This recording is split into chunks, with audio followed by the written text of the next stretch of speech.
बिस्मिल्लाहिर्रहमानिर्रहीम। अस्सलाम वालेकुम। आज हम हासिल घाट को आगे कंटिन्यू करेंगे। हासिल घाट इसका ऑडियो हम कर रहे हैं, तो इसका नेक्स्ट पार्ट जो कि पार्ट नंबर 8 होगा, इसको शुरू करेंगे।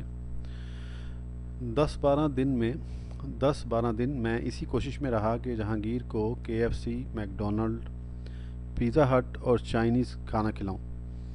मैं जहांगीर को समझाना चाहता था कि अब पाकिस्तान पसमानदा नहीं रहा। हमने इतनी तरक्की ज़रूर कर ली है कि अपने शहर में पिज़्ज़ा हट, थाई फूड, ब्रोस्ट, मैकडोनल्ड मौजूद हैं। जहांगीर घूम फिर कर गुलाम नबी से फरमाइश करता कि इसे कड़ी, सरसों का साग, निहारी, हरीसा, कुन्ना और शबे देख के साथ साथ मकई की रोटी, पराठे और कीमे वाले नान पेश किए जाएं। वो एक ही हल्ले में फिरनी की कई कई ठूठियाँ, बाजारी कुल्फ़ियाँ, खीर खा लेता। कश्मीरी चाय पर तो उसकी जान निकलती। हर खाने के बाद बावर्ची खाने में पहुंचकर लजाजत से इस्तदा करता, एक प्याली कश्मीरी चाय मिल जाएगी जनाब गुलाम नबी साहब। हम बाप बेटा एक दूसरे से दूर दूर रहकर एक दूसरे में बस रहे थे। एक रात जब कश्मीरी चाय से उठने वाली बादामों की खुशबू सारे घर में फैली, जहांगीर ने कहा, अब्बा जी, हमारी ख्वाहिश है कि आप हमारे साथ अमेरिका शिफ्ट हो जाएं। हमारी के तुम्हारी, मैं असद मोहरी के पिछले तजर्बे में अभी गोताजन था। एक ही बात है अब्बा जी, आप मेरे साथ चलें। हारून और शाहिदा खुश होंगे। लेकिन क्यों क्यों खुश होंगे? मैं वहाँ आपके बगैर खुश नहीं रह सकता। पता नहीं क्यों जब मैं लंबे रास्तों पर ड्राइव करता जाता हूँ तो आप मुझे इन खाली कमरों में घूमते फिरते नज़र आते हैं। मैं तो आपका तसव्वुर अम्मा के बगैर नहीं कर सकता, और अगर मैं इनकार कर दूं तो। कुछ देर जहांगीर सोचता रहा, फिर बोला, इस सूरत में एक ही बात होगी, मैं वापस आ जाऊंगा और यहीं रहूंगा आपके पास। और तुम्हारी बीवी और बेबी। कुछ देर लंबे लंबे सांस भरता जहांगीर चाय पीता रहा, फिर कसमसा कर बोला, वो तो शायद ना आ सकें। देखें, आगे आगे हारून की तालीम का असली मसला होगा। हमारे वतन की तालीम से तो अब कैरियर नहीं बनता ना। शाहदा में एक खूबी है अब्बा जी, वो वक्त की ज़रूरत के तहत बहुत जल्द तब्दील हो जाती है। इसे कुछ छोड़कर, रास्ता बदल कर, गलत या दुरुस्त फैसला करके देर तक एहसास जुर्म नहीं होता। वो मूव ओवर में यकीन रखती है। मैं बंद गटर की तरह हूँ, एक बार चौक होने लगे तो फिर होता ही चला जाता है। इसके बाद हम में कोई बात न हुई और एक अनकहा समझौता हो गया कि मैं कोठी बेचकर अमेरिका सुधारूंगा। जहांगीर का ज़्यादा वक्त इलाके के प्रॉपर्टी डीलरों के साथ गुजरता, लेकिन मुल्की हालात, डॉलर की चढ़ती कीमत और भारत तक के जारहाना सियासी भारत के जारहाना सियासी रवैये की बदौलत कीमतें गिर रही थीं। दो एक बार अखबारों में इश्तहार भी दिए, लेकिन गाहक इन माने जी से कोठी देखकर यूँ लौटे जैसे सांवली छोटे कद की गरीब लड़की का रिश्ता देखकर लड़के वाले वापस चले जाया करते हैं। फिर जहांगीर ने कोठी के गेट पर फॉर सेल का बड़ा सा बैनर लगा दिया। हम दोनों मिलकर घर का सामान पैक करने लगे। पैकिंग के दौरान भी कुछ वक़्त बाहमी मशवरे के तहत बसर होने लगा। अब्बा जी, आप कोठी को फर्निश्ड हालत में बेचें, आपको इस तरह किसी कबाड़ी की ज़रूरत भी नहीं पड़ेगी, और आप सामान की खेचल से भी बच जाएंगे। सामान अलग फ़रोख्त नहीं करना, ये बहुत हैसल है। ऐसे हो सकता है कि मैं ज़रूरत का कुछ सामान गैराज में रख जाऊं। जब कोठी बिक गई अब्बा जी, तो फिर गैराज में सामान कौन रखने देगा? वैसे भी सोफ़े, कालीन, मेज़ें, अलमारियां पुरानी वज़ा की हैं, इनका क्या मिलेगा भला? मैंने कहना चाहा कि सामान के साथ इस्तेमाल की वजह से यादों की एक बारात रहा करती है। इसका क्या करूँगा? लेकिन चुप रहा। जिस रोज़ PIA के दफ्तर से जहांगीर टिकटें बनवा कर वापस लौटा, शाम काफ़ी जा चुकी थी। पिछली लॉन में बड़े छतनारे दरख्त पर मेरी निगाह पड़ी। कमों की एक इक्विटी सुंबल के दरख्त पर काएं करती आकर बैठती, फिर पहले से ज़्यादा शोर करते, बिलबिलाते और वेला मचाते सारा ग्रोह शाम के धुंधलके में उड़कर गायब हो जाता। दरख्त साकित और सामित उनकी उड़ान से बेपरवाह अपनी जगह अटल रहता। कव्वे न जाने कहाँ कारोंद करके एक बार फिर हल्ला मारकर डालियों पर आ गिरते। शाम का अंधेरा उनकी बेकरार को दरख्त में जज़ब करने की कोशिश करता। मैं इस सटपटाहट को अपने अंदर की खलबली के साथ मैच करके देख रहा था। जहांगीर ने आकर लंबी सांस ली, अपने दोनों पाँव बूटों समेत सेंट्रल टेबल पर जमाए और सोफे की पुश से सर टिकाकर बैठ गया। कमाल का काम हुआ है आज तो। मेरा एक पुराना दोस्त पीआई के ऑफिस में मिल गया। वो इस कोठी को फ़ौरन ख़रीदना चाह रहा है और कीमत भी अच्छी मिल जाएगी। कराची शिफ्ट करना चाह रहा है। आपको आरिफ याद होगा अब्बा जी, मेरे साथ 7वीं में पढ़ा करता था। हम इकट्ठे फुटबॉल खेला करते थे। वो आरिफ जिसके चेहरे पर माता के दाग थे। जी बिल्कुल वही आरिफ। कराची के हालात ठीक नहीं, उसके एक भाई को किसी ने शूट कर दिया। लोग दिल बर्दाश्ता होकर कराची छोड़ रहे हैं। वो भी समझता है और मैं भी जानता हूँ कि हमेशा तजवीज़ काम नहीं आती। कभी कभी अजब तौर पर खुशकिस्मत आपके ताक़ुब में रहती है। अब आप सारी किश्तियाँ जला दें अब्बा जी, आप सिकंदर का नसीबा लेकर पैदा हुए हैं। आपका हर काम पर वक्त अल्लाह की तरफ से हो जाता है। जहांगीर ज़िंदगी के दरिया को काबिल अबूर समझता हुआ सीढ़ियाँ चढ़ गया।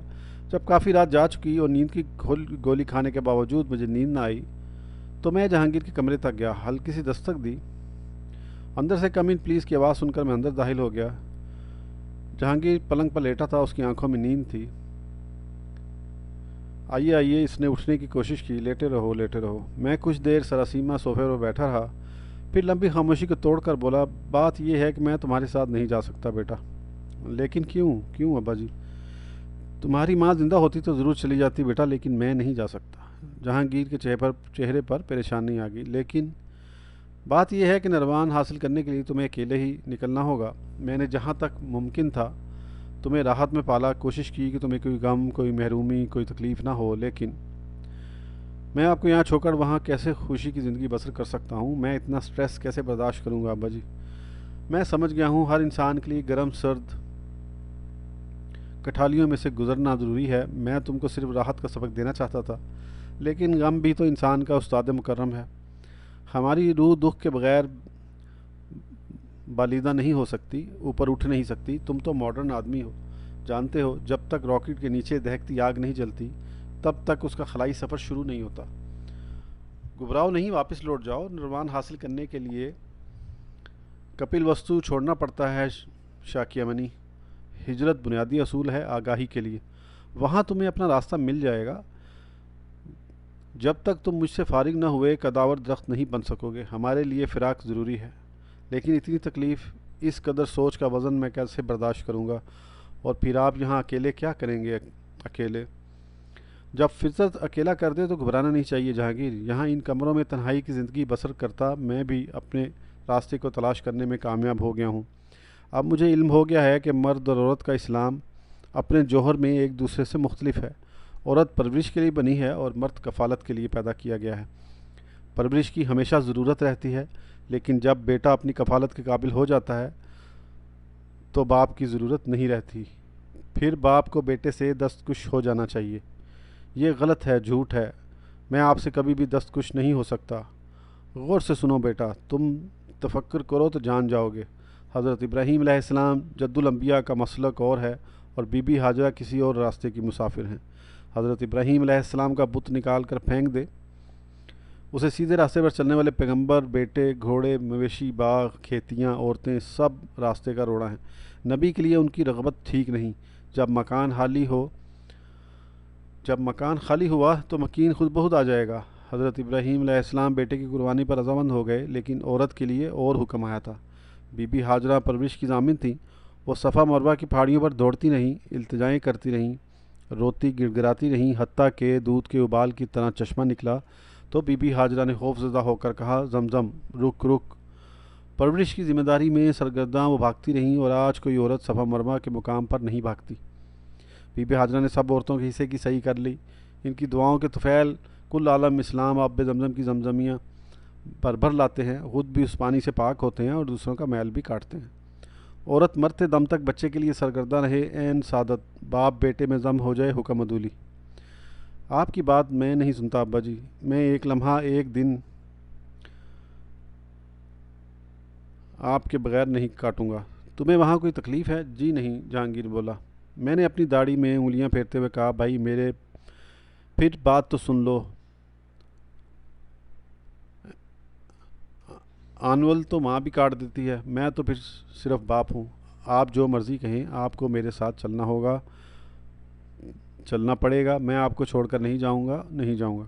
भले आदमी, जद्दुल अंबिया का हुक्म है, बेटे के गिर्द तवाफ़ करने की बजाय खाना काबा के चक्कर फेरे करो। अब उनके आगे तेरी बात क्या हसीस रखती है? जहांगीर यकदम चुप हो गया। अच्छा जी। मैंने दिल बर्दाश्ता जहांगीर के हाथ पर उभरे हुए रगों वाला अपना हाथ रखा और आहिस्ता से बोला, ज़िंदगी में सीखने के दो ही तरीके हैं बेटा, या तो बड़ों की बात मान लो और शहरा को इख्तियार कर लो, या फिर अपने तजर्बों की पगडंडियों पर चलते फिरते बंद रास्तों में से लौटते हुए नरवान हासिल करो। देख लो, पाटली पुत्र काशा कियामनी बाप की अता करदा राहतों में ना रह सका, तुमको हिजरत का रास्ता अपनाना पड़ा। भैया अब हम दोनों अलग अलग हैं, आनवल कट चुकी है, मुझे मेरे हाल पर छोड़ दो और देखो कभी पलट कर नहीं देखना, वरना पत्थर के बन जाओगे। मुझे छोड़कर जहांगीर चला गया। फिर जहांगीर की इतला कम कम मिलती रही। मेरा बनवास और जहांगीर का नरमान शुरू हो गया। हम दोनों आगही की मुख्तलिफ मंजिलों में भटक रहे थे। खबर आई उसके दिन मसरूफ़ रहते हैं, जुमे की नमाज वो इस्लामिक सेंटर में पढ़ता है। दिन पर दिन इस्लाम की तरफ राग़िब होता जा रहा था। ये भी सुना कि शाहदा को इसी बात का खौफ था कि कहीं एक दिन बैठे बिठाए जहांगीर हिजाब पहनाने पर इसरार न कर बैठे। अमेरिका जैसे मुल्क में उसे हर किस्म की आज़ादी थी, रुपए पैसे की कमी ना थी, लेकिन ये फ़िक्र उसे अंदर ही अंदर परेशान रखती। शाहदा को इस्लाम की सारी बातें पसंद थीं, लेकिन वो तादाद अजदवाज और हिजाब से इस दर्जा खौफज़दा थी कि उसे जहांगीर भी बुनियाद परस्त नज़र आता। शाहदा का भी कोई कसूर न था। वो जब ससुराल में थी तो यहाँ हम दोनों थे। जिनसे जहांगीर मोहब्बत करता था अपने कारखानेदार बाप के घर चली गई तो वहाँ जहांगीर की गैरत थी जो उसे परपेंच किए रखती थी। अब अमेरिका में उसे बुनियाद परस्ती से खौफ आने लगा था। न जाने ये खौफ उसके अंदर कब से और क्यों था। हर जन्नत को यही खौफ का कीड़ा खा जाता है। शाहदा तब्दीली की ख्वाहिशमंद होते हुए भी उससे समझौता न कर सकती। तदाद अजवाज और हिजाब का उसे ज़ाती तौर पर कोई तजर्बा न था, लेकिन वो उससे ऐसे खौफज़दा थी जैसे एड्स की बीमारी हो और उसे ये बीमारी लगना ही लगना हो। उसकी सारी आज़ादी को उस खौफ ने ग़ुलामी में बदल दिया था। बैल्कनी में बैठा मैं सोचता हूँ कि अमेरिका का सबसे बड़ा तजाद यक वक्त मोहब्बत की तलब और आज़ादी की ख्वाहिश है, और अब ठोंक बजाकर अमेरिकी फ़र्द ने यह फ़ैसला कर लिया है कि मोहब्बत का बंधन कभी कभी और आज़ादी की आबो हवा हमेशा रहनी चाहिए। आज़ादी की ये ख्वाहिश अमेरिका के माशरे में एक बेइत्मीनानी पैदा कर रही है। इंसान चूँकि तजाद से बना है, आग और पानी से सना, जो की वजह से तजाद और दोई की खूबू इसमें हमेशा रहती है। वो आग की तरह भड़कता, लपकता और गर्म करता है, और साथ साथ मिसल पानी बुझाता, बुझता, बहता और सर्द भी करता है। उसकी खूबी उसकी ख़राबी में बदल जाती है और उसकी ख़राबी ही उसे खूबी का रास्ता समझाती है। इसीलिए यहाँ एक लम्हा फ़िक्रिया ये भी सोचने पर मजबूर करता है कि किसी इंसान पर तनकीद कहाँ तक जायज़ है। जिस चोर को हम सज़ा दिलाने ले जा रहे हों, शायद वही कुतब बनकर हमारी और अपनी आकबत संवार दे। गो ख़राबी से खूबी का सफ़र यकीनी नहीं, लेकिन इम्कानात ज़रूर हैं। इसी इम्कान में उसकी खुद मुख्तारी पिन्हा है। इसी इम्कान में उसके सारे इम्कानात पोशीदा हैं। ज़िंदगी के सफ़र में सारी रंगीनी, तड़प और इसरार इसी बुनियादी दोई में, उसके अंदेशों में छुपे हैं। खूबी और ख़राबी, जंग व अमन, हक़ व बातिल, खुशी और गम तो अम हैं, ज़ौज हैं। खूबी कब ख़राबी में बदल जाती है, नेकी को कब और कैसे बदी का चोला पहन लेना पड़ता है, गम की इन हालात में खुशी को राह देता है, और हक़ की जंग कब बातिल में बदलती है। ज़िंदगी का सारा सफ़र इसी अदल बदल के सहारे गुजरता है। बैल्कनी में बैठकर सोचता हूँ, अक़लियतों के मसले, तरक्की की दौड़ और उससे वाबस्ता मसाइल ने मोहब्बत के ईसाई फ़लसफ़े पर सबसे कारी ज़रब लगाई है। फ्री विल की आज़ादी ताकतवर लोगों का मसलक है। मर्ज़ी और इख्तियारी इरादा इंसान को जहाँ तरक्की का सबक पढ़ाता है, वहीं मोहब्बत से आज़ादी हासिल करके इंसान पुरएतमाद होकर नफ़रत करने को भी अपने बुनियादी हकूक़ में शामिल कर लेता है। जब तक हुर्मत मसीह का टिकट सिक्का चलता था, किसी से नफ़रत करने के बाद लोग एहसास जुर्म में मुब्तला रहते थे। पादरियों के आगे दस बदस्ता कन्फेशन करके अपने आप को पाक करते रहते थे। लेकिन अब मोहब्बत की सलीब से उतर कर अपनी मर्ज़ी को किसी की खातिर कुर्बान करना आज के सफ़ेद फार्म माशरे का शेवा नहीं। ऐसे अमल से आज़ादी तलफ़ होती है, और मोहब्बत और आज़ादी में बुनियादी तज़ाद होने की वजह से अमेरिका के माशरे ने आज़ादी के हक़ में वोट दे दिया है और मोहब्बत से हाथ खींच लिया है।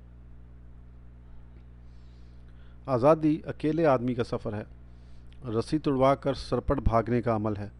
मोहब्बत हाथ बांधकर अपनी खुशी और अपनी आज़ादी के फूल अर्पण करके सर निवाड़े अशकबार आंखों से फ्री विल को इरादी तौर पर साबित करने का नाम है। मोहब्बत इस गुलामी का तोक़ है जो इंसान खुद अपने इख्तियार से गले में डालता है। ये अहद पीरी मुरीदी का नहीं कि मुर्शद मनवाने और सालिक मानने के मुकाम पर हो।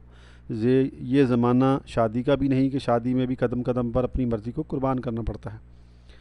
हज़रत इब्राहीम अलैहिस्सलाम जिस तरह अपने बेटे को कुर्बान करने पर राज़ी बरज़ा रहे, ये मोहब्बत की एक अजीम मिसाल है। मोहब्बत में ज़ाती आज़ादी को तलब करना शिरक है, क्योंकि बेक वक्त दो अफराद से मोहब्बत नहीं की जा सकती, महबूब से भी और अपनी ज़ात से भी। मोहब्बत गुलामी का अमल है और आज़ाद लोग गुलाम नहीं रह सकते। मैंने ये देखा है कि ज़्यादा मोहब्बत करने वाले अमूमन इजहार मोहब्बत में कूड़ मगज़ होते हैं। वो फूल और चॉकलेट लेकर महबूब के दरवाज़े पर हाज़िरी देना भूल जाते हैं।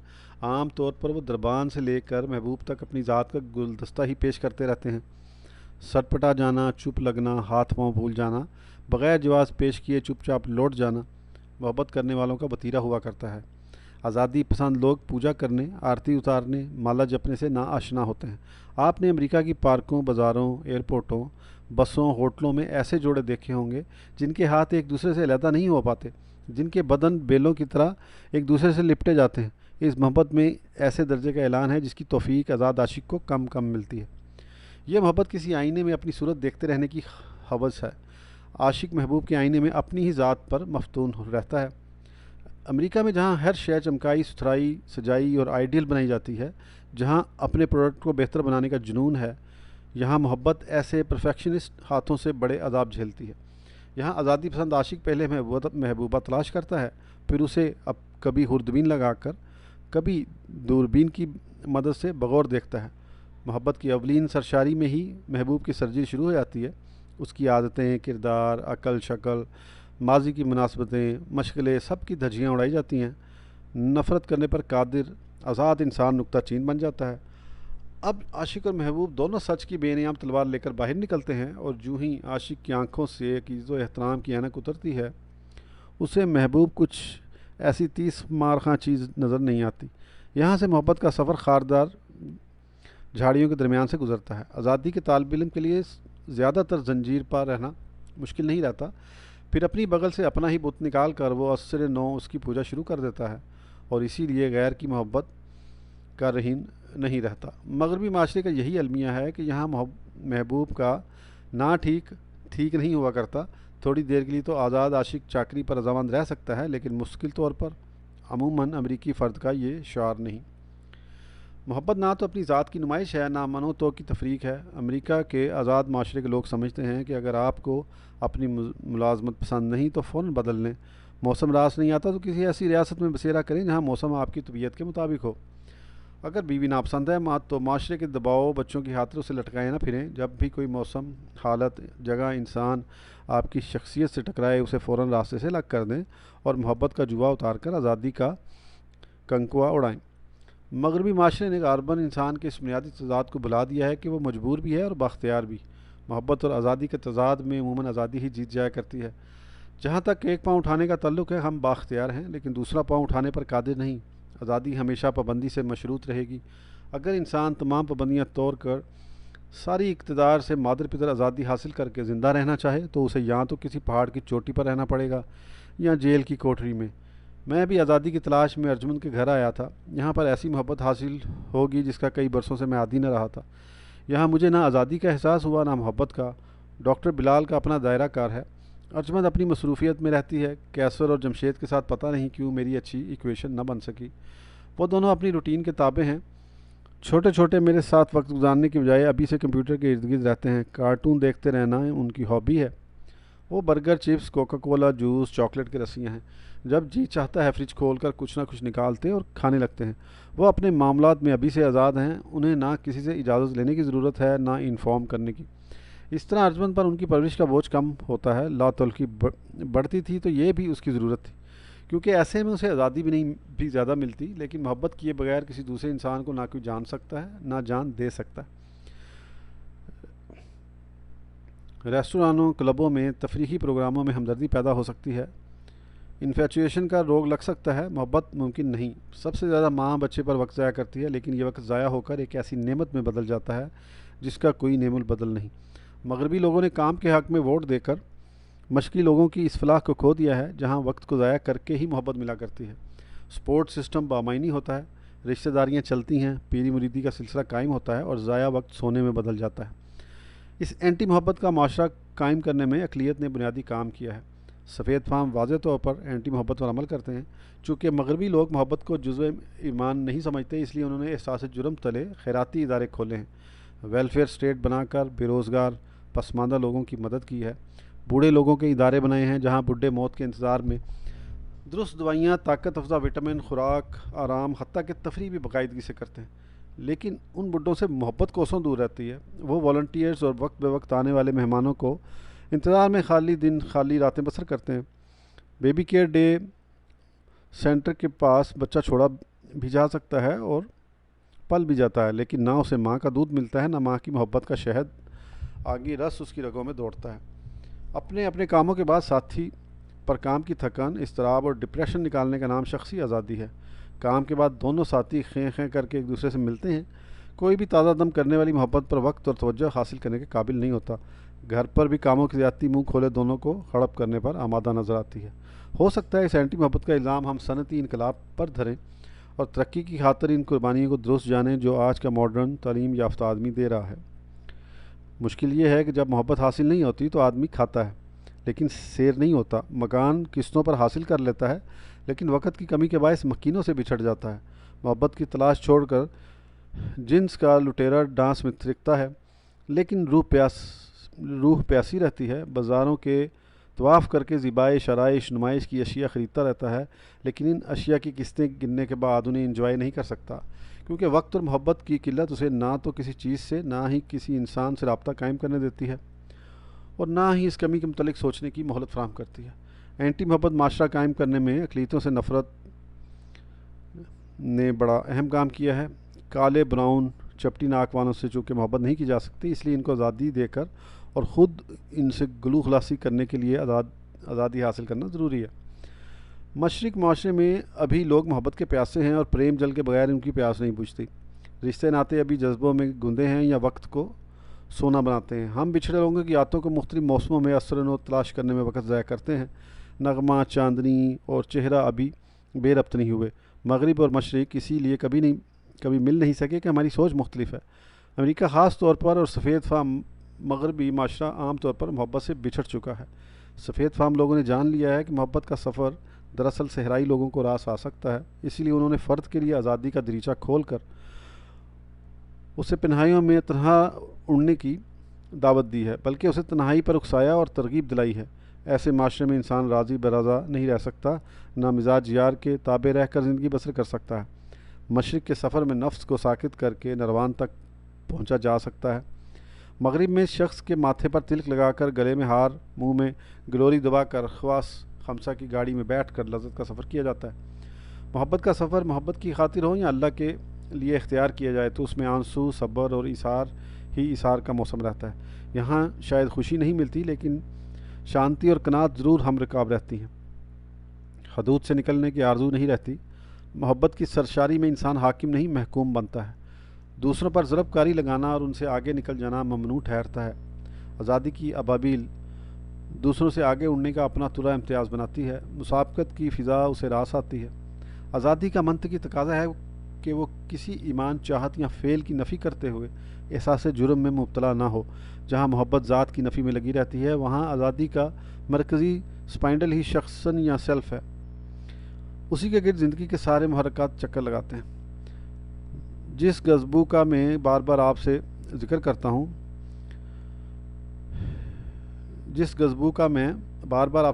हूँ वो दरअसल लकड़ी का बना हुआ एक कुंड है, जिसका अंदर लकड़ी की बेंचें हैं। एक जानिब से रस्सा खुला है और उसकी छत चूबी स्तूनों के सहारे खड़ी है। इस कुंड की कोई दीवार नहीं, ये लकड़ी के डंडों के सहारे खड़ा है, इसलिए हर मौसम में ये हवादार रहता है। हवाएँ, बारिशें, मंजर आसानी से नज़र आते हैं। इस गज़बू के नशेब में अमेरिका का एक गुंजान जंगल है, जिसमें ऊंचे ऊंचे दरख्त, हरी भरी झाड़ियाँ, दरख्तों की स्लेटी बेलें, सरसब्ज घास, परिंदे, बेज़र जानवर आज़ाद फिरते हैं। आसमान की जानिब मुँह करके देखें तो कभी कभी सुपरसोनिक जहाज़ धुएं की लंबी दुम छोड़ते भी नजर आएंगे। थोड़ी देर के लिए जहन साइंसी तरक्की पर हैरान होता रहता है, इसकी बरक़ात गिनने में मशगूल रहता है, लेकिन फिर कुदरती मनाजिर अपनी तरफ मुतवज्जा कर लेते हैं। पक्की सड़क से उतर कर मैं टावरनुमा झोंपड़े में दाखिल होता हूँ। बेंचें बिल्कुल साफ़ हैं, धूलनुमा कोई चीज़ नहीं। यहाँ नीलगूं आसमान पर पत्तों की चिकनी जिल्द पर, सड़कों पर मिट्टी नहीं होती। मुझे लाहौर की आंधियाँ याद आ जाती हैं जो मई के महीने में हर जगह से मिट्टी उठा कर लेती हैं। सुबह उठें तो फर्शों पर, चीज़ों पर मिट्टी की हल्की सी तह पड़ी नज़र आती है। इस शफाफ माहौल में ना जाने क्यों जी चाहता है कि कहीं से मिट्टी का बगोला उड़ता आए और गज़बों की बेंचों पर सस्ताने के लिए रुक जाए। मैं बगोले से पूछूं, यहाँ कहाँ भाई, वतन से क्यों बिछड़े? वो जवाब दे, अमेरिका में कड़कने वाली बिजली और गरजने वाले तूफ़ान से मिलने आया हूँ। सुना है जब यहाँ सर्दियों में बिजली पूरे घनघोर से चमकती है जो चिड़ियाँ घर के शेर भी बिदक जाते हैं। मैं कहूँ, पर तेरा यहाँ क्या काम? घर चल, वहाँ झाड़ू भारू फेरने वालियाँ तुझे याद करती हैं। वो बदबू में मुँह छुपाकर कहे, ऐ बूढ़े, तुझसे किसने कहा यहाँ मुझे याद करने वाले नहीं हैं? क्या तुझे मालूम नहीं कि यहाँ भी ऐसे लोग बसते हैं जो अपने शहर की गलियों में बैठी मिट्टी, टांगों के टब उड़ा देने वाली आंधियों को याद करते हैं? अभी आंधी का बगोला यहाँ से रुखसत होकर 3 मंजिला कॉन्डोज के पीछे छुपा ही था कि लंबी रुबीना आ गई। उस औरत से कभी कभी मेरी मुलाकात इस गज़बू में हो जाती है। उसके साथ एक वॉकर में 3 साला बच्ची है। ये बच्ची शक्ल सूरत में लबनान से इंपोर्ट की हुई लगती है, जबकि रुबीना का हुस्न सिंधी लड़कियों जैसा है। सतवा नाक, रशीदा होंठ, किताबी चेहरा। रुबीना मुझे सलाम करने के बाद बच्ची को वॉकर से आज़ाद कर देती है। मैं बच्ची का नाम भूल चुका हूँ, मुझे तो रुबीना का नाम भी याद नहीं, शायद असल नाम कुछ और ही हो। लेकिन वो मुझे सलाम करने के बाद बेंच पर मेरे सामने बैठ जाती है। क्या हाल है समीना? मैं कहता हूँ। ठीक है, मेरा नाम रुबीना है जी। हाँ भैया, अब नाम याद नहीं रहते, मैं शर्मिंदा सा होकर कहता हूँ। क्या बताऊँ, यादें मुझसे कैसी आंख मचोली खेलती हैं। कोई बात नहीं जी, मैं डॉक्टर हसन की बीवी हूँ। मुझ पर हसन नामी डॉक्टर की कोई हालिया याद नहीं उभरती। हाल मुझसे बिछड़ चुका, मेरे बूढ़े न्यूरॉन हालिया यादों को महफूज नहीं कर सकते। मैं पिछली यादों की मछलियाँ पकड़ने में दिन गुजारता हूँ और मुस्तकबिल में मेरे लिए सिर्फ फना है जिसके लिए मैं तैयार नहीं हो पाता। हम जी, मैंने पिछली बार आपको बताया था कि हम लोग 10 साल से यहाँ हैं। मुझ पर कोई पिछली बार मुनकिश नहीं होती, लेकिन मैं हाँ हूँ करता हूँ। बात यह है चाचा जी कि 10 साल से यहाँ रहने के बाद भी यहाँ की सोसाइटी में दिल नहीं लगा। हसन तो चाहते हैं कि वापस चले जाएं, लेकिन बच्चे रजामंद नहीं होते। मैं घुंघराले बालों वाली गोरी चिट्टी बच्ची को ग्रास ऊपर पकड़ते देखता हूँ। मुझसे उसके दूसरे बच्चों की उम्र, शक्ल, कद, कोई भी चीज़ वाज़ेह नहीं। जब हम यहाँ आए तो हमारा ख्याल था कि जलावतनी चंद साल की है, लेकिन फिर यहाँ की ज़िंदगी दलदल बन गई। रोज़ी कमाने आए थे, अब यहाँ के ही हो रहे हैं। कुछ समझ नहीं आता, क्या करें चाचा जी। वतन भूलता नहीं और तन आसानी वापस नहीं जाने देती। समझ के क्या लेना है बीबी, हिजरत भी एक सुन्नत है, आप इस पर अमल कर रही हैं। खैर है, अब तो यही बात हसन भी कहते हैं, लेकिन जी हम तो दीन की खातिर नहीं आए। फिर ये वैसे हिजरत तो ना हुई ना, नबी सल्लल्लाहु अलैहि वसल्लम वाली। ऐसी वैसी ना सोचो, हिजरत भी अपने अपने ज़रफ़ के मुताबिक की जाती है। तुम रोज़ी की खातिर आई बैठी हो, यही बहुत काफ़ी है। यहाँ रहो, अच्छा खाओ, अच्छा पहनो, अच्छा म्यार ज़िंदगी अपनाओ, बच्चों को आला तालीम दिलाओ, बाकी सब भूल जाओ। बस ये समझो असली हिजरत ना सही, उसका साया पकड़ लिया। तालीम से मुझे याद आया कि यहाँ की रिपोर्टों के मुताबिक अमेरिका में हर 10 सेकंड के बाद एक बच्चा स्कूल छोड़ देता है। 6ठी जमात में पढ़ने वाले 20% बच्चों को ये भी इल्म नहीं कि दुनिया के नक्शे पर अमेरिका कहाँ है। हर साल तकरीबन 7 लाख तालिब इल्म पढ़े लिखे जाहिल बनकर ग्रेजुएट कहलाते हैं। अमेरिका में पब्लिक स्कूल की तालीम रोज़ अफजों तनज़्ज़ुली की तरफ माइल है। इसका कुछ किया जाना चाहिए, लेकिन मैं रुबीना के साथ गुफ्तगू को 2000 की इस रिपोर्ट के मुताबिक बताना नहीं चाहता। शायद ये मेरी बातें सुनकर वो और भी उलझ जाए। हसन का ज़्यादा वक्त तो मस्जिद में गुजरता है, वो इस्लामिक सेंटर के पुरजोश रुकन है। रुबीना कहती है, आप अफ्रीकन सोसाइटी में मदगम नहीं हो पाए? मैं पूछता हूँ। वो थोड़ी देर अपने बाएं हाथ के नाखूनों की तरफ देखती रहती है, फिर कुछ उखड़े से लहजे में कहती है, चाचा जी अजीब सी मुश्किल है, लेकिन आपसे क्या पर्दा। जब हम पाकिस्तान में थे तो हम दोनों कुछ ऐसे पक्के मुसलमान नहीं थे। मैंने कभी सर पर दुपट्टा नहीं लिया था। हसन सिर्फ ईदों पर नमाज़ पढ़ने मस्जिद जाया करते थे। लेकिन यहाँ आकर हमने देखा कि यहाँ का बहाव तेज़ है और अगर हमने अपनी शनाख्त कायम न रखी तो हम बह जाएंगे अक्सरियत के साथ, उनका दुम छल्ला बनकर। वो तो है, अक्सरियत चीज़ ही ऐसी है, इसके फितरती भाव के क्या कहने। यहाँ चाचा जी सिर्फ वो मुसलमान अमेरिकनों से मेल जोल रख सकते हैं जिन्हें ना तो ये फ़िक्र हो कि ज़बी गोश्त कोई चीज़ होती है, ना उन्हें शराब पर कोई एतराज़ हो ना ही मर्द और औरत के बाहमी आज़ादाना मेल जोल पर ही बुरा माने। अगर इन तीन चीज़ों का कुछ भी ख्याल है तो राब्ते बन नहीं सकते। जैसे बरसगीर में हिंदू मुसलमान सदियों रहते रहे लेकिन घुल मिल ना सके। आखिर डॉक्टर हसन हस्पताल में तो अमेरिकनों से मिलते ही होंगे, इनका तो रोज़ का साथ है इन लोगों के साथ। हसन बड़े शफीक डॉक्टर हैं, मैंने आपको बताया था ना, पेडिट्रिशियन हैं। माएँ उन पर बड़ा एतमाद करती हैं। बच्चों से हसन का वैसे ही रवैया बहुत नरम है, लेकिन वो मेल जोल को बढ़ने नहीं देते। उनका ख्याल है कि अगर आना जाना बढ़ गया तो फिर हम अमेरिकन तर्ज सोच को रोक नहीं सकते। हसन को तो इसरार है कि बच्चे घर पर उर्दू बोलें, लेकिन वो बेवकूफ़ आसान रास्ता इख्तियार करते हैं। हम उर्दू में बात करते हैं तो अंग्रेज़ी में जवाब देते रहते हैं, बातें सारी समझ लेते हैं लेकिन उर्दू को इस्तेमाल में नहीं लाते। हाँ, ये मुश्किल तो है यहाँ के बच्चों की। मुश्किल नहीं चाचा जी, बड़ी मुश्किल है। आपको तो पता है मेरा बेटा आरिफ मेडिकल में दाखिल हो गया है, बड़ी बेटी डेंटिस्ट बन रही है। अब उनसे तो ये उम्मीद बेकार है कि वो उर्दू पर तवज्जो दें। ये मेरी सारा भी कुछ महीनों में मोंटेसोरी में चली जाएगी, फिर ये भी फराफर अंग्रेज़ी बोलेगी। उर्दू तो गई ना हाथों से, पंजाबी तो दूर की बात है। मैं क्या कह सकता हूँ समीना, मैंने गलत नाम से उसे पुकारा। नहीं चाचा जी, आप सब कुछ कह सकते हैं, आप हमारे बड़े हैं।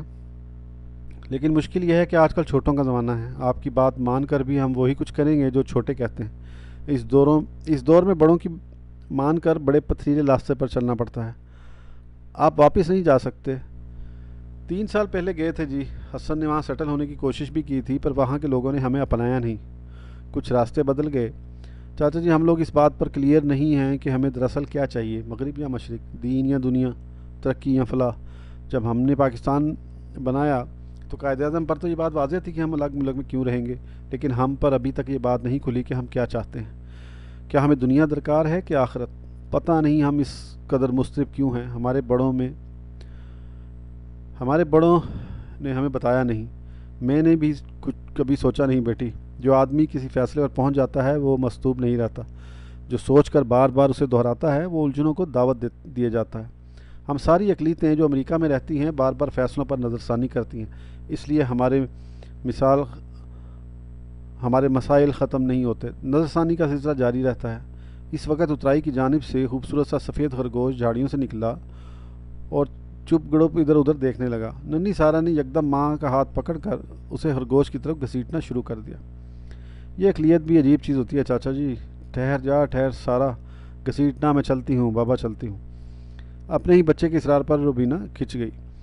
क्या अजाब हैं ये बच्चे भी, अच्छा करती हैं ये अमेरिकन औरतें, बच्चे डे केयर में खुद आज़ाद, हमको तो रवायतें रस्म व रवाज ले डूबे। शिट। वो बच्ची के इसरार पर जंगल में उतर गई। उसके उतरने के चंद लम्हे बाद खरगोश कहीं गायब हो गया। मैंने कुछ लम्हे उसका इंतज़ार किया, फिर सड़क पर लौट आया। वो दरख्तों की ओट में हो गई थी। बारिश के आसार पैदा हो चुके थे और मैं अपनी छतरी घर भूल आया था। लेकिन जो ही मैं सड़क तक आया, रुबीना अपनी बच्ची की उंगली थामे सामने से आती दिखाई थी।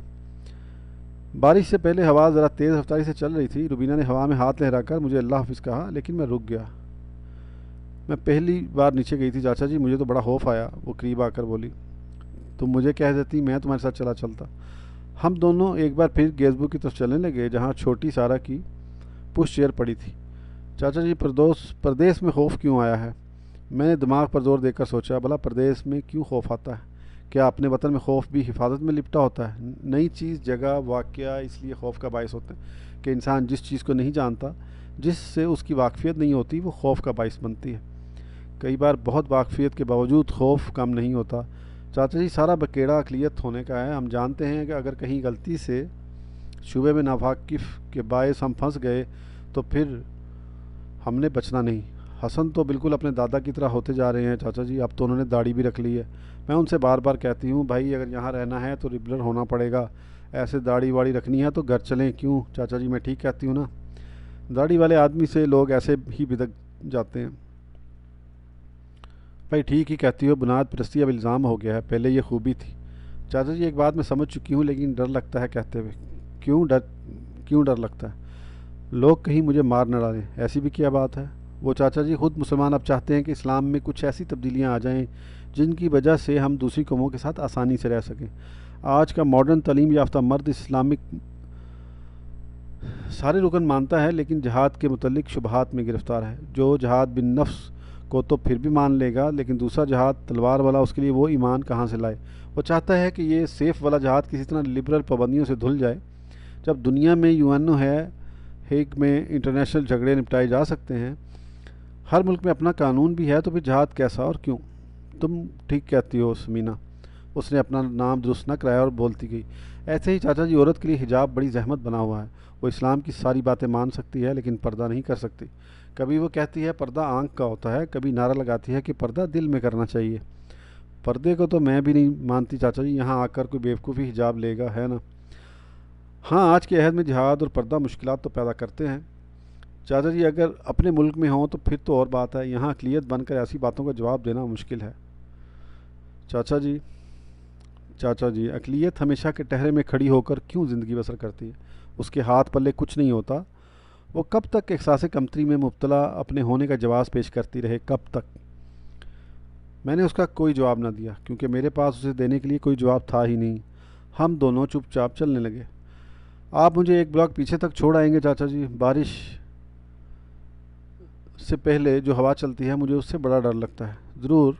मुझे मान वो छतरी याद आ गई जो मैं घर भुलाया था। मैं भी बारिश में भीगने से बहुत डरता हूँ। लंबे ज़ुकाम, दम का अटैक, कोर्टियोजोन, सांस का उकड़ना, लंबी पकड़ पर क्या करता है वो डरती जो थी। पता है चाचा जी, इन दिनों हम चुबुर्जी के पिछवाड़े रहते थे, तब वहाँ ज़्यादा आबादी नहीं थी। एक दोपहर को काली आंधी आई, हम ग्राउंड में खेल रहे थे। मेरा दुपट्टा हवा में उड़ गया, मैं उसके पीछे भागी। कुछ देर तो दुपट्टा आंख मचोली खेलता रहा, फिर गायब हो गया। मैं आंधी में भागती रही, फिर एक दरख्त तले बैठ गई। कोई घंटा भर आंधी का जोर रहा। मैं बैठी रही चाचा जी, लेकिन मुझे डर नहीं आया। ऐसा डर नहीं आया जो इस हवा से आ रहा है। आंधी में दुपट्टा गंवा बैठने वाली लड़की के खौफ को समझने की कोशिश में हम दोनों दूसरे ब्लॉक में पहुंच गए। वापसी पर महाभारत याद आ गई। रानी द्रौपदी के पंचोशहर थे, और जब जकश ने राजा युधिष्ठिर के भाई मार डाले तो महाराज अधिराज को बहुत दुख हुआ। बड़े जतन से जकश को पकड़ा गया। जब राजा युधिष्ठिर के सामने जकश पेश हुआ तो राजा ने कहा, देख जकश, तूने बिलावजह मेरे भाई कत्ल कर डाले। रानी द्रौपदी के सुहाग से खेला कि वो भी इसकी मांग का सिंदूर थे। जकश बोला, महाराज, ये दुरुस्त है कि मैंने तेरे भाई मार डाले और द्रौपदी का सुहाग उजाड़ा, पर उसकी वो वजह नहीं जो तू समझता है। फिर असली वजह बयान कर। जकश बोला, है महाराज, मुझे आज तक अपने सवालों के जवाब नहीं मिल पाए। जब ये सवाल मुझे बेचैन करते हैं तो मैं गुस्से में भूत बन जाता हूँ। ना मुझे धर्म अच्छा लगता है, ना मैं सीधा मार्ग समझता हूँ, और ना इंदर होने का भेदभाव जो रास्ते में आता है मिटा डालता हूँ। मुझसे पूछ जकश, मैं तुझे शांति का मार्ग समझाऊंगा। फिर तेरे दिल से राजा बनने की चिंता, महलों में जीवन बसर करने का लालच और स्त्रियों का लोभ निकल जाएगा। जक्ष ने हंसकर कहा, अच्छा बता, फिर धरती से वजनी कौन? युधिष्ठिर बोला, माँ। जक्ष ने विछा और आकाश से ऊंचा। जक्ष ने पूछा, और आकाश से ऊंचा? बाप। हवा से तेज़ रफ्तार। जक्ष ने सवाल किया। मन। घास से ज़्यादा पैदा होने वाली चीज़? मकर। और परदेसी का रफ़ीक कौन है? जक्ष ने पूछा। सलूक, युधिष्ठिर ने जवाब दिया। गृहस्थी का दोस्त? औरत। अब तू फंसेगा राजा, ये बता, अकेला फिरने वाला कौन? जक्शन हंसा। सूरज। जक्शन चंद लम्हे चुप रहा, फिर बोला, इस दुनिया में बेफिक्री कैसे प्राप्त हो? गुस्सा मारने से। जक्ष हैरानी से गोया हुआ, जिसे दुनिया की तरक्की दरकार हो और ना मिले, बता उसका दुख कैसे हिरन हो? युधिष्ठिर बोला, लालच और मोहब्बत दूर करके। जक्शन ने अबरू उठाए और पूछा, ये बता, वो कौन सा मर्ज है जो कभी दूर नहीं होता? युधिष्ठिर इस बार हंसा। देख, अधर्मी लालच और हर्ष ऐसा मर्ज है जो कभी दिल से दूर नहीं होता। ये चोला बदल बदल कर आता है। क्या धन दौलत के लिए इस दुनिया के लिए जतन करना चाहिए? युधिष्ठिर ने कहा, देख, अपराधी आदमी सिर्फ धर्म के लिए जतन करने आया है। जो धर्म का पलड़ा पकड़ते हैं, धर्म उनकी हिफाजत करता है, वरना नर्क में दाखिल होना आसान है। हर बेध्यान काम कर, दूध, लोभ, हंसकार के रास्ते ही तो नर्क में कदम रखता है। जक्शन ने सर झुकाकर कहा, महाराज, तेरे इख्तियार है, जो चाहे मेरे साथ कर, मैं अपना आप तेरे कदमों में अर्पण करता हूँ। जक्शन के सवाल हल हुए, लेकिन मेरे अंदर तरक्की और फलाह की कैंची से सब कुछ कटता रहा। बैल्कनी टाइम में प्लास्टिक की कुर्सी से पुश लगाकर मैंने सोचा, शायद रुबीना की बात दुरुस्त है। हर अक़लियत खौफज़दा रहती है। वो मुकम्मल तौर पर अपनी शनाख्त भी गंवाना नहीं चाहती, इसलिए मोर पंख लगा कर अक्सरियत में ज़म होना भी उसके लिए मुमकिन नहीं। यही दोहरी ख्वाहिश उसके खौफ को गंभीर बना देती है, लेकिन कभी कभी मामला उससे उल्ट भी हो जाता है। कमज़ोर अक्सरियत को ताकतवर अक़लियत से पाला पड़ जाता है। बरसगीर में मुसलमानों को अपनी शनाख्त कायम रखने के लिए कई बार मुख्तलिफ़ किस्म के इम्तहानों से गुजरना पड़ा। पारसी अक़लियत माशरती तौर पर अक्सरियत में ज़म नहीं हुई। जंग आज़ादी के बाद अंग्रेज़ को गो अक्सरियत में नहीं थे, लेकिन हाकिम होने के बायस इस अक़लियत का स्टेटस, रस्म रवाज, तालीम सब काबिल तकलीद है। हिंदू ने बहुत जल्द इस हकीकत को भांप लिया कि अंग्रेज़ की बालादस्ती को कबूल किए बगैर कोई नफ़े का सौदा नहीं किया जा सकता। मुसलमान को अजब मखमसे का सामना था। उन्हें यह फ़ैसला करना दुश्वार था कि वो तरक्की की राह हक़ में वोट दें या फलाह का रास्ता इख्तियार करें। सर सैयद ने नए तकाज़ों के पेश नज़र अलीगढ़ कॉलेज की शक्ल में फलाह की बजाय हसूल तरक्की को तरजीह दी। हाल ही ने बढ़ते हुए मद्देनज़र के नताइज से आगाह करने की कोशिश की। डिप्टी नज़ीर अहमद ने इब्नुल वक्त का नक्शा खींच कर इस हालत से डराने की कोशिश की जो अंधाधुंध तकलीद के बायस फलाह के रास्ते से हटा देती है। इकबाल ने भी सारे सायरन बजाए। जंग आज़ादी के वक्त अंग्रेज़ जो अक़लियत में मौजूद था वही क़याम पाकिस्तान के बाद नामौजूद होकर भी फ़ाल रहा और बड़े शहरों में मुसलमानों की शनाख्त मगरबी होती चली गई। बरेलवी और देवबंदी दोनों तहरीकें इसी जुदागाना इस्लामी शनाख्त को कायम करने की आरज़ूमंद थीं। बरेलवी चाहते थे कि रहमतों पर तकिया करके कश्ती बीच मंझदार छोड़ दी जाए। देवबंदी तहरीक मुसलमानों में मजबूती और ख़ुद इनसारी को शार बनाना चाहती थी। इस इख्तलाफ के बावजूद ख्वाहिश दोनों की एक ही थी कि मुसलमानों की शनाख्त कायम रहे और वो फलाह पाएँ। लेकिन ताज्जुब है क़याम पाकिस्तान के बाद जो अक़लियत अमरीका में वारिद हुई उसका मसला संगीन तर था। अमरीका सड़कों, बाज़ारों और अशिया का मौजज़ा है। यहाँ कदम कदम पर खैरत का बाज़ार गर्म है। आम इंसान के लिए ये फरवानी का ख्वाब है। अमेरिका खैरत के दरिया का वो साहिल है जहाँ खड़े होकर पहली बार इंसान अपने अंदर तब्दीली महसूस करता है और उसकी अपनी शनाख्त मुतज़लज़ल होती है। जिस कदर कोई खैरान अंगुश्त बदा होगा उतनी ही उसमें तब्दीली आएगी। मुख़य्यरुल अक़ूल अशिया की सरत से भरती मंडी आपको दंग करती है। बाज़ार आपको गुम किए देते हैं। उनकी सैर गोया हर शख्स का जन्नत में मुफ्त दाखिला है। फिर यहाँ के निज़ाम दंग करते हैं। आहिस्ता आहिस्ता अक्सरियत घेरे में ले लेती है और नौवारत हैरत ज़दा पर रंग चढ़ने लगता है। कमज़ोर अक़लियत के पास दुखाने सुनाने, उभारने और मनवाने के लिए कोई चीज़ ना हो तो वो अक्सरियत के भाव में ऐसे ही बहने लगती है जैसे दरिया के रेतले साहिल। सबसे पहले अक़लियती इब्नुल वक्त का लिबास बदलता है। अमूमन ये तब्दीली सर्दियों में शुरू होती है। मर्द तो खैर जंग आज़ादी के बाद से पैंट कमीज़ के रसिया रहे, लेकिन नौवारिद औरतें ये कहकर जीन्स पहनने लगती हैं कि सर्दी में एक तो सर्दी से बचाव बेहतर होता है और दूसरे काम काज में ये लिबास ज़्यादा कंफर्टेबल है और फुर्तीला बना दिया है। जवाब जो भी दिया जाए उसे अपने अमल को मजबूती अता करने के लिए पेश किया जाता है। शुरू में जीन्स के साथ लंबे बाजू की कमीज़, स्वेटर या विंड ब्रेकर इस्तेमाल में आता है। आहिस्ता आहिस्ता गर्मियों तक लिबास वही ठहरता है जो मुरव्विज हो। बग़ैर आस्तीन की बुनियाद देख कर यह छंबा होता है, न अफसोस। अमेरिका मुकीम अक़लियती औरत मॉडर्न लगने ही में अपने आप को अक्सरियत का हिस्सा समझने लगती है। दूसरी चीज़ जो अक़लियत में ज़रा बाद में बदलती है वो नवारत की ज़ुबान है और ज़्यादा अहम है। कुछ लोग बहुत जल्द अमेरिकी लहजे को इख्तियार कर लेते हैं। जहन से ज़्यादा ऐसे लोगों की क़ुव्वत समात तेज़ होती है। वो स्लैंग से खूब आगाही पैदा करते हैं। को ज़ुबान नहीं आती लेकिन लबो लहजा के ज़ोर पर पेट्रोल पंप पर काम करने वाला, टैक्सी ड्राइवर, डे केयर में बच्चों की देखभाल करने वालियाँ, दुकान की सेल्स गर्ल्स के जहाँ भी काम में लोगों से तालमेल ज़्यादा हो, सब ज़ुबान के उतार चढ़ाव और लबो लहजे की बारीकियों को समझ जाते हैं। रे को कैसे रोल करके अदा करना है और ला की आवाज़ निकालते वक्त मुंह को कैसे गोल किया जाता है। ये कुछ ज़्यादा वक्त तलब मराहिल नहीं होते। जिस तरह औरतें मेकअप इस्तेमाल करती हैं ऐसे ही अक़लियती ज़ुबान के लहजे में अपनी कम इल्मी को छुपा लेता है।